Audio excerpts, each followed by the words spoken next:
And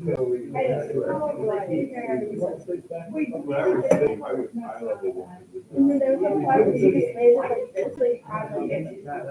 This is my dad's one. And see later. Well, here we are. It's Wednesday. We need to finish up our 7-1 notes. What's up? They are right up here. Right.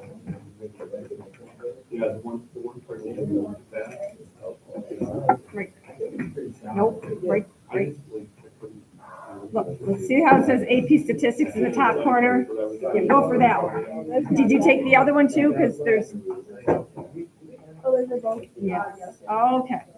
We got this. All right. So what we did yesterday, we started our unit on sampling distributions. So I kind of, fumbled this a little bit. So I want to go back and reiterate these distributions. Okay. A population distribution is literally when you draw a graph of what the population is supposed to have. Okay. So if we made a bar graph of the poker chips, we could say, how many red did we have in that bag out of 200? How many blue did we have? How many green? How many white? Okay, if we literally, because I did eventually tell you what was in there. Okay, so if we made a graph of that, that's the population distribution. Okay, a sampling distribution. There were 200 poker chips in that bag. And I had each of you draw 20 poker chips. Okay, so you each took a sample. But I want you to think about all the different ways that anyone could pick 20 poker chips out of that bag. Okay, now it's more complicated than this because we had different amounts: red, green, blue, and white. But just to give us kind of an idea, if I said there were 200 poker chips, and I'm going to take a combination and take 20 of them at a time. Okay. Actually, I'm not even sure the different colors make it. Let's think about if we numbered the poker chips, regardless of color. Okay. And I just said there are 200 of them, and I'm going to draw 20 at a time. And I chose a combination because if you remember, combinations mean order doesn't matter. So I don't care what order you draw the poker chips, but there's 200 of them, and you draw 20 at a time. How many different ways could you have 20 poker chips plopped on your desk? Okay, you remember what that notation means in the calculator? That E? Okay, that's scientific notation. If we made a graph of all of those possibilities, that's the sampling distribution. Okay, the distribution of all possible subsets of a population. And that's why we don't often have a full sampling distribution. We made a graph of what we drew. So there were 13 of us here yesterday. Okay, so there were 13 dots on our graph. We did what's called an approximate sampling distribution, the distribution of one subset of a population. Okay, so we did just part of the sampling distribution. Okay, now we were drawing 20 at a time. All of this also changes if you're drawing a different amount. These were all based on we were drawing 20 poker chips. Okay, so the whole idea of what we did with the poker chip example was for us to realize that every one of you came up with the percentage that were red in your sample, the percentage that were white in your sample, or blue or green. Were your percentages dead on to match the actual population? Probably not. But by the time we put them on a graph, we could actually start seeing that if we looked at where all of your results kind of were focused, where they were centered, and fact is, we literally would call what we looked at yesterday, because we ended up looking at the center of the distribution, the mean or the median. It literally is often written like this in notation. We looked at the mean of all of your p-hat values. And that's literally the symbol that we use, the mean of the p-hats. And we determined that that was an unbiased estimator. because by the time we looked at the mean of all of your p hats, we were able to make a pretty good guess of what the real p-value is. We took the mean of all the p hats and we took that to make a good guess of what we thought the population actually had. Okay. Now, if there's such a thing called an unbiased estimator, it kind of implies that there must also be biased estimators. Exactly. So the issue is you can't do what we did with every statistic out there. You can't always do it with, or actually, I'm just going to throw it out there. Can we do it? Could we do it with a standard deviation? Could we do it with a mean? Could we do it with an IQR? Okay, all the different things you know how to calculate. Are they biased or unbiased estimators? Okay, and that's what I said here. With quantitative variables, we might be interested in estimating population means, medians, mins, max, blah, blah, blah, blah, blah. But not all of them will produce unbiased estimators. So that's going to lead us to our next exercise in the other packet. So this data, this was actual data that I collected. This was the first year that I taught AP statistics. So I had 32 students that year in one class. And these were their heights, measured in inches. Okay, so student 1 was 62 inches tall, student 2 also. So they're not in order from smallest to biggest. They were just all over the place, doesn't matter. But then this was the graph. All right, so this would be a graph of the population distribution, because if we're assuming my 32 students that year, that was my population. This is the population distribution then. This is literally the graph of the kids in my class that year, okay? So the population mean. All right, let's figure out the population mean. What do we have here? Population mean. Oh,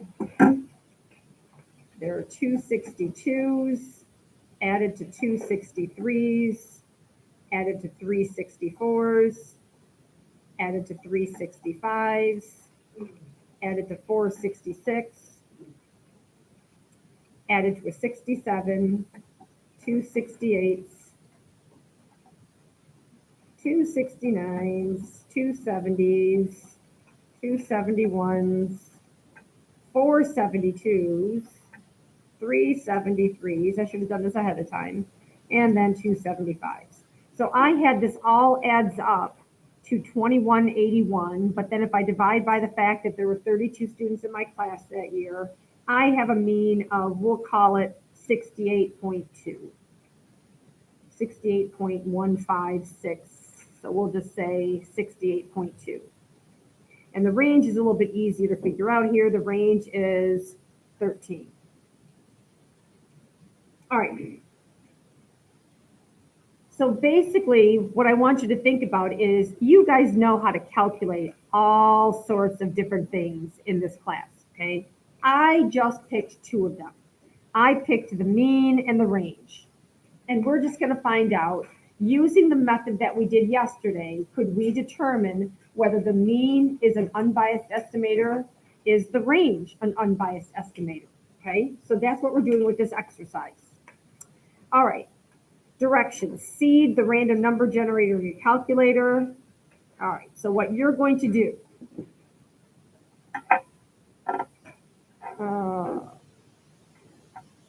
do you guys remember how to seed? Have you guys cleared your memories? Do we need to seed? We probably do. All right. So on the 84, I think you have to enter some random number first, and then you store math, probability, random. I think that's how you see the 84. And on the Inspire, I always have to remind myself, because on the Inspire, you have to pull up the command first. So I pull up probability, random, seed, and I think then I type in a random number and it says done. Okay, so what you're gonna do you're gonna do random integers. So random integers 1 to 32, and then you're gonna choose 4 at a time. So I'm gonna go to my 84, it doesn't, okay, whatever calculator you're gonna use. Math, probability, random integers, lower 1 around 32. That's standing for the 32 kids in my class that year, and I wanna do 4 at a time. Now, are repeats allowed?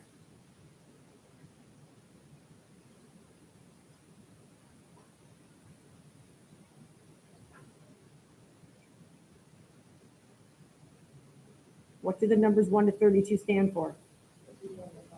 Okay, exactly. These now are standing for specific people, and therefore I can't have repeats because I can't choose the same person in the same sample.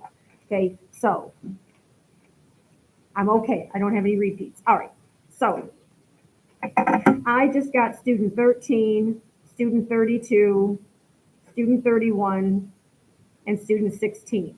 Now, if you don't want to write all this down every time, you don't have to. But I do it so I don't lose my place, because what you're going to do now is you have to find their heights. So student number 13 was 66. Student 32 was 75. Student 31 was also 75. And student number 16 was 68. What you're going to do then is calculate the mean of those 4 students. So I'm going to take my 66, add it to my 75, add it to another 75, add it to a 68, get that total, and I'm going to divide by 4 because there's 4 people in my sample. I just got a mean of 71. And the range of my sample was anywhere from 66 up to 75. That's a range of 9. So I want you guys to do it 5 times a piece, okay? And I'm going to set the spreadsheet up. And what we're going to do is we're going to make a graph of our results like we did yesterday. And we're going to see if that procedure that we did yesterday, looking at our approximate sampling distributions, could we, knowing the true population values, we're going to see if that technique that we did yesterday is reliable for these 2 things, okay? And you'll notice what I'm doing each time is what's artificial is in the real world, the population information is what we usually don't know, okay? This is artificial because we do know that that year, my students on average were about 68 inches tall with a range of 13 inches. What we're doing is we're trying to find out with this method, could I have predicted that 68 without knowing? Could I have predicted that 13 without knowing? I'm starting artificial for us to come up with information that we can decide whether or not our method is reliable in these particular situations. Once again, we also are at the disadvantage of how many people do we have here today? What, 11, I think? All right, so we're not going to have a very big approximate sampling distribution. So to be honest, I'm not sure we can trust the results that we see regardless, but we'll find out. This is going to make for an exciting video now. So if people are after they're watching this, then this is all they're seeing. Nothing. Sorry. I need to learn how to edit videos so I can lights out stuff like this.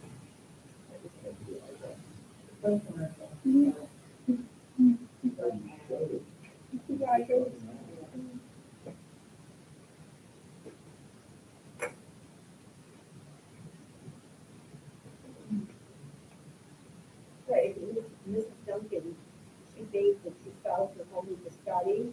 Yeah, she did a commercial for that.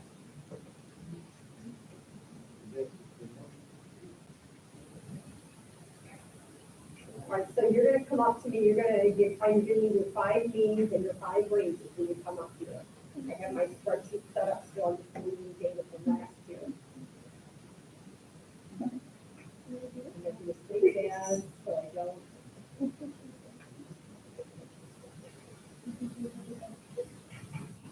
I have my spreadsheet ready whenever you guys are ready.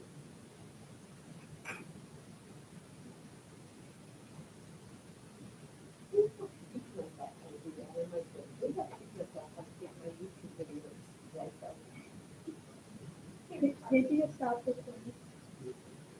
Well, I could, but then I could set up a whole new, so I want to be able to just, I'm not sure I can pause recording when I go live.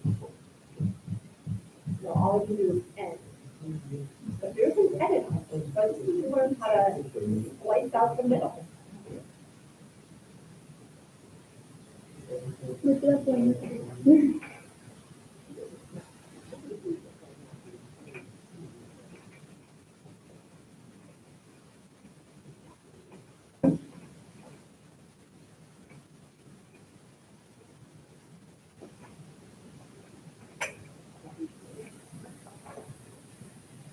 Okay, so let's see, we're going to set it down now.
I don't need that, just go and look for it.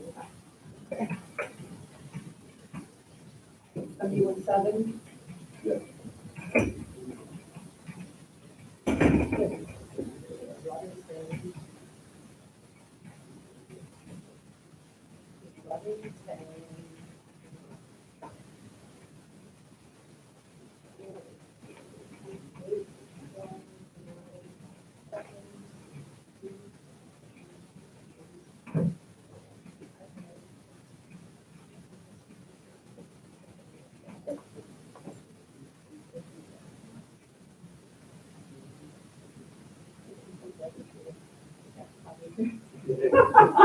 That's probably him right there.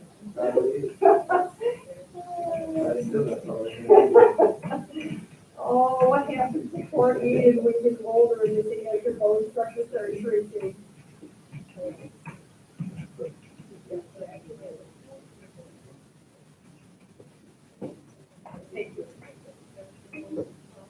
All right, so how many people do I have? I have, so far, I think we have 11 of us here. All right.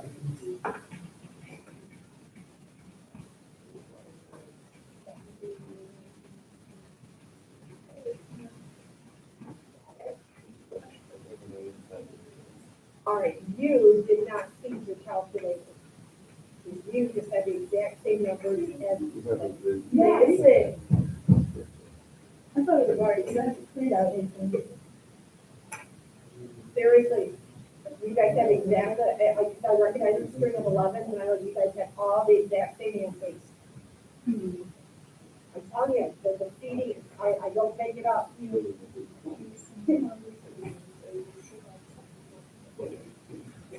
is necessary. I didn't clear anything.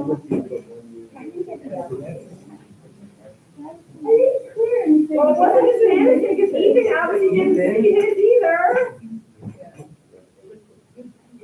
Okay, so let's not clear anything.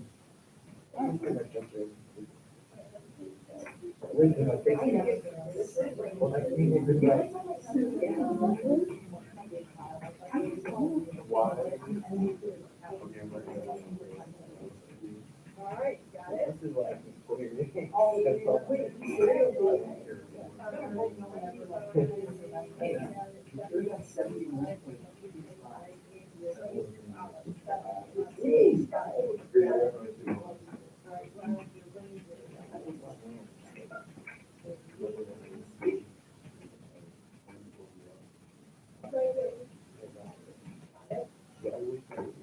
I think I'm missing 3 more people, maybe?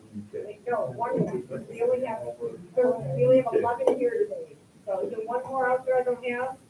Yeah. You did. Oh. It was all about that. Okay, and then I'll make sure I'm counting people right. Oh. I'm a little bit stupid. That was pretty good. Well, you know. I think this thing is about 71, 65, 95, and then the range is. No. 69, is that right? Yes. Yes. That was not working. Okay, so I'm gonna switch to my Excel spreadsheet. All right, so what we have here. I had this Excel spreadsheet set up already, so what it was doing is it was finding, this was finding anytime someone had a mean that was smaller than 62. This was finding means that were in between 60, or this was, I lied, this is less than or equal to 62. I have these all set up, so it's figuring out like ranges of values, okay? And so it's counting up.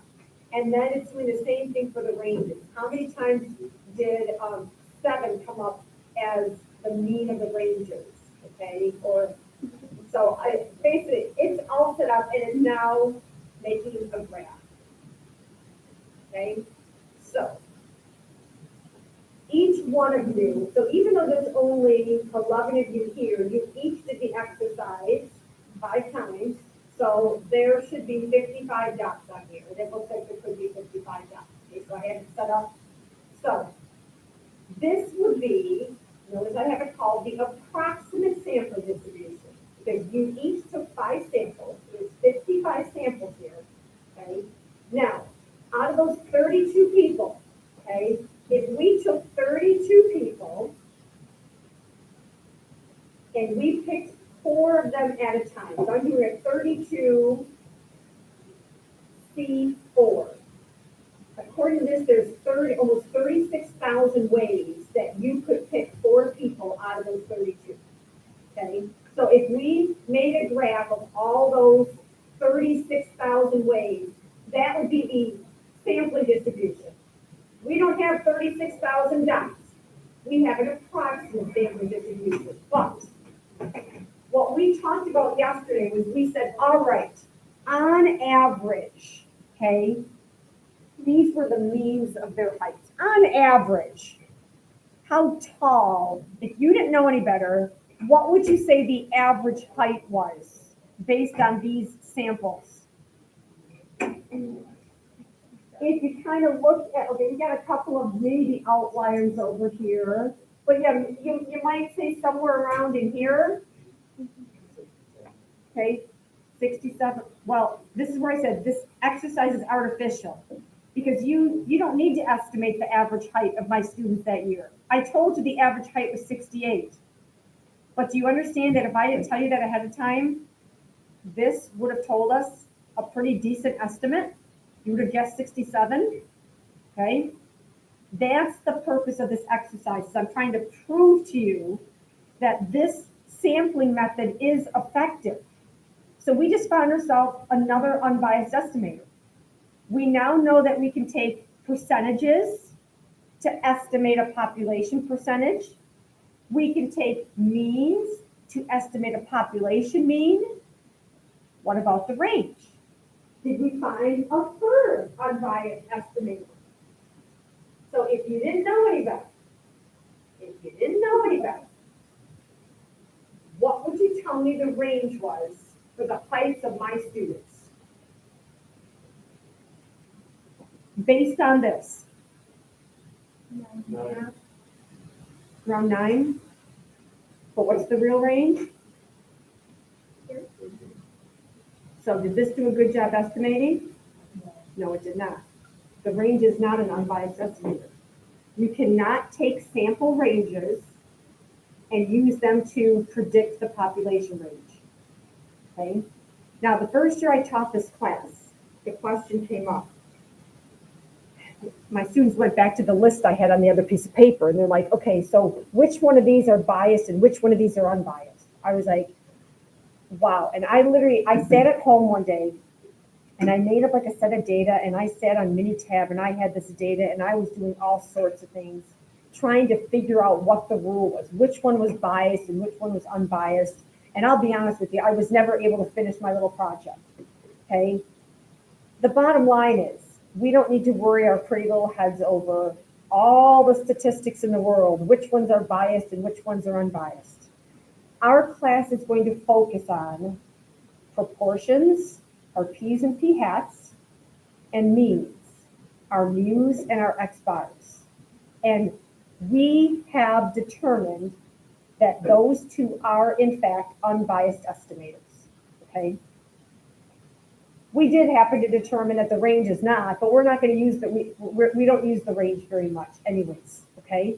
We are going to focus our studies on proportions, P's and P hats, and means, mu's and X bars, okay? So the bottom line is, what I want you to walk away with from these exercises is, I can trust my P hats to estimate my P. I can trust my X bars to estimate my mean. Okay, that's the overall net goal of these exercises. Okay, so I'm going to come back to the notes now.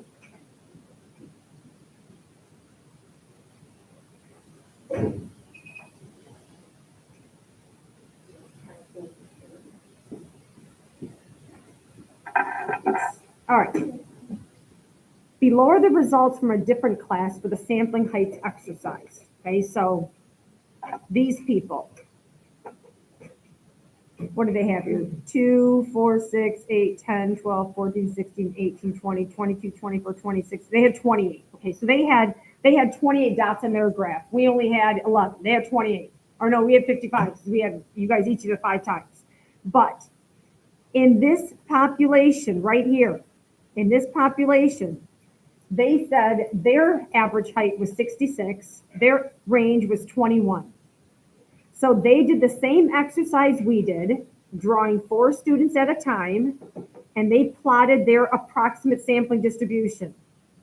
And you can see that they definitely were centered right around in here. And so you can see that it was a pretty good estimate of the population 66. When you look at their approximate sampling distribution, just like what we had, if they were to look at this and if they tried to identify the center of this, they probably would have said, oh, it's right about in there. And they would have said, oh, around 10 or 11. Well, the real answer was 21. Okay, it was way off base. Okay, so their range estimate was much lower than the real one. Ours was 2, right? Our range came in lower than the real one, right? Yeah. So maybe that is an overall rule of thumb. I'm not sure, but maybe the rule of thumb is if you try to predict with the range, you're going to always come in with an under prediction. I don't know. Okay. And I repeated down here, we will focus on P's and P hats and mu's and X bars. Okay. So what we're going to be doing is we are going to be taking the means of a whole bunch of P hats, and we're going to use them to predict P. We'll be taking, now this gets really weird, we're going to take the mean of a whole bunch of X bars. So we take the mean of the mean, and we're going to use that to predict mu. Okay, so every time you make that approximate sampling distribution, you're going to take the mean of all of your dots to predict your parameter. The next example I have here is just to help us again to understand the vocab, okay? So Mars Incorporated says that the mix of colors in their M&Ms, just their regular M&M candies, is 24% blue, 20% orange, 16, 14, 30, all right. So, you know, when I was little, there was no blue. Did you know that? Did you know the blues are relatively new? There used to be 2 different color browns. There was a light brown and a dark brown. Yeah, when I was younger, there was no blue. They had light brown and they had dark brown. And then they got rid of red at one point. Did you know that? They got rid of it because they realized that the red dye they'd been using was a carcinogen. So yeah, when I was little, we ate all sorts of cancer candies. So they got rid of the red for a while till they figured out how to make red without causing cancer. And then they brought blue in. Yeah, there's a history. I bet it's on Wikipedia. Look it up. But anyways, if I said sketch the population distribution, you literally are just saying, okay, assuming I believe the website that I got this from, I'd be like, well, I need a bar for the blue and the orange and the green and the yellow and the red and the brown. I'll call this BL for blue and BR for brown. And I'd say, all right, well, my tallest one's got to be 24%. That's blue. All right, so these are percentages. And then I have 13% red and brown. So those are just over halfway. So I'm just drawing those next just for perspective. And then 14%, barely bigger than that. 16%, a little bit bigger than that. And 20%. That's a population distribution right there. You literally are telling someone, this is what my population looks like.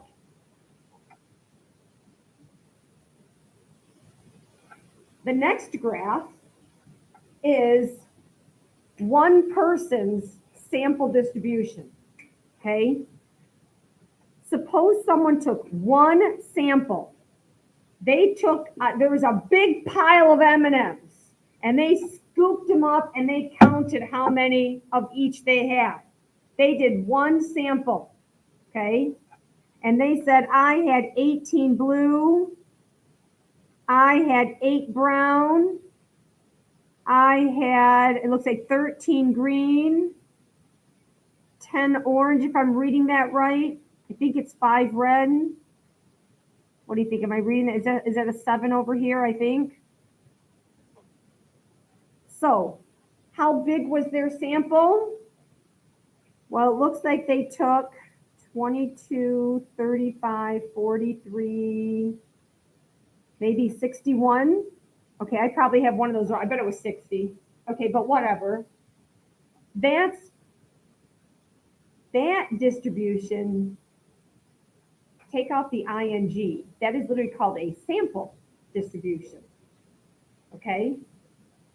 One person took their sample and they made a graph of it. That's not even a sampling distribution. A sampling distribution is when you do samples repeatedly, bless you, like you did with the poker chips, or like you did with the student heights, okay? If you take multiple samples and you graph those results together, that's called a sampling distribution, okay? So I put these on here, and not that it's difficult, but the vocab gets difficult. Population distribution, sample distribution, and now these are sampling distributions, approximate, okay? Assume the company's claim of 20% orange is true, and someone takes 200 samples of 50 candies each from a large bag. So that's like you with the poker chips, okay? They take 50 candies and they count how many orange and they dump them back in. They take 50 more, they count how many oranges, they dump them back in, and they do that 200 times. And they graph their results. This is now an approximate sampling distribution. And which one of these would be right? Well, if we believe them, if we believe 20% orange is accurate, then this guy is the correct graph. Because I know that when I count percentages, it's an unbiased estimator. So when I make that graph, it should be targeting the 20%.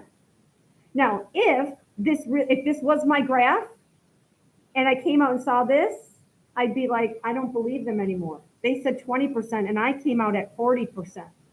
Okay, that's how statisticians use this procedure.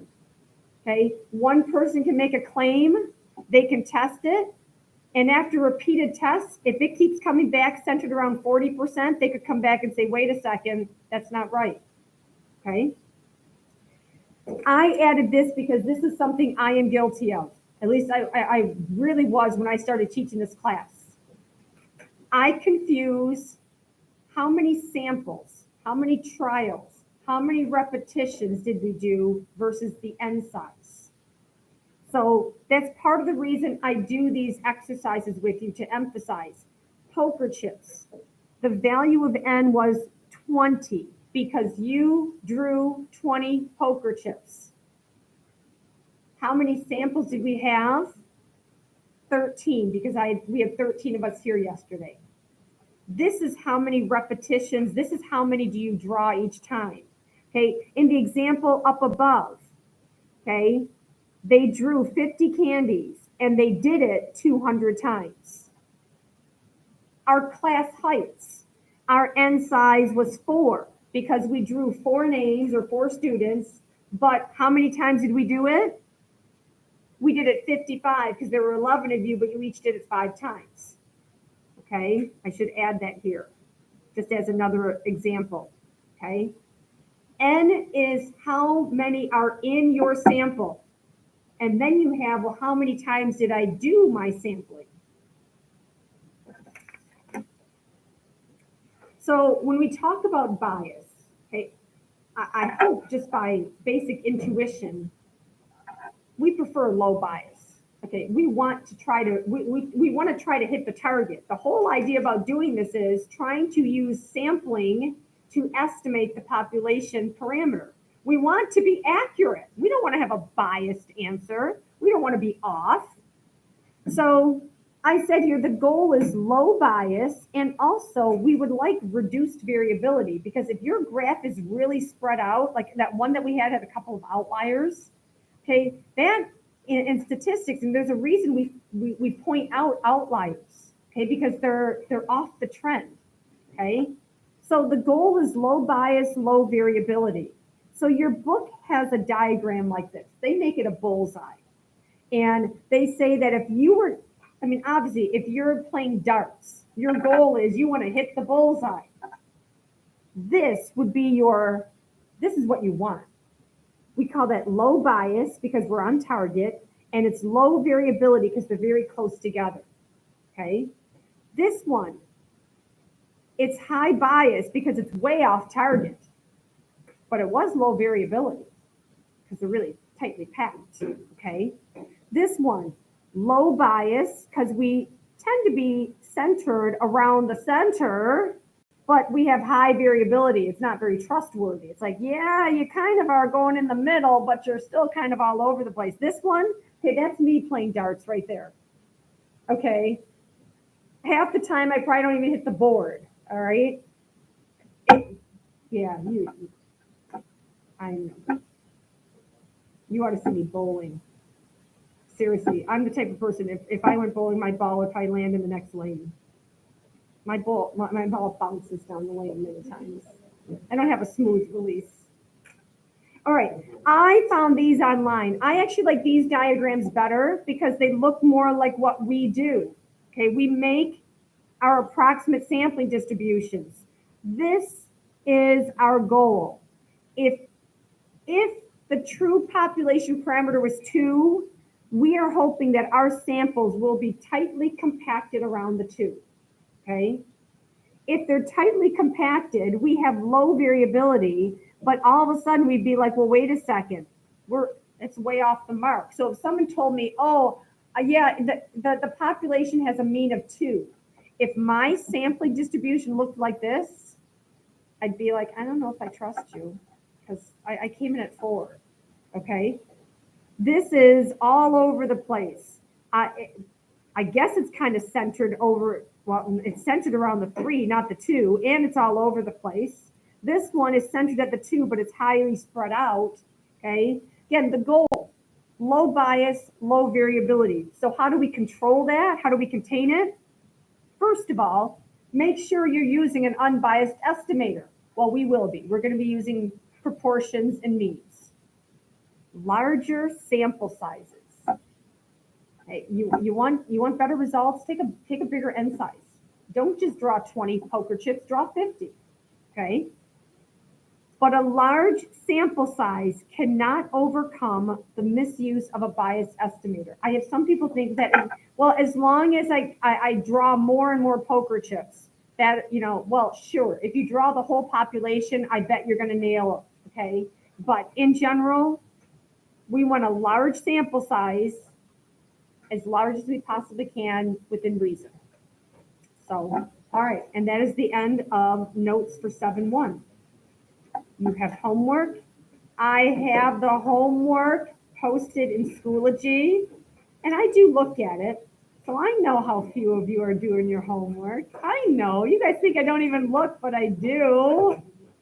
I told you guys, if you don't want to do the homework and you don't want to upload it, okay, some of you do it, but you don't bother uploading it maybe, that's fine. But I just want you to know, the first time I get a phone call from a mom or a dad saying, why are their grades like this? That's the first thing I'm going to point out, okay? That if I can look at it and say, look, there's no homework here, all right? The homework is for you. It's to support what you do.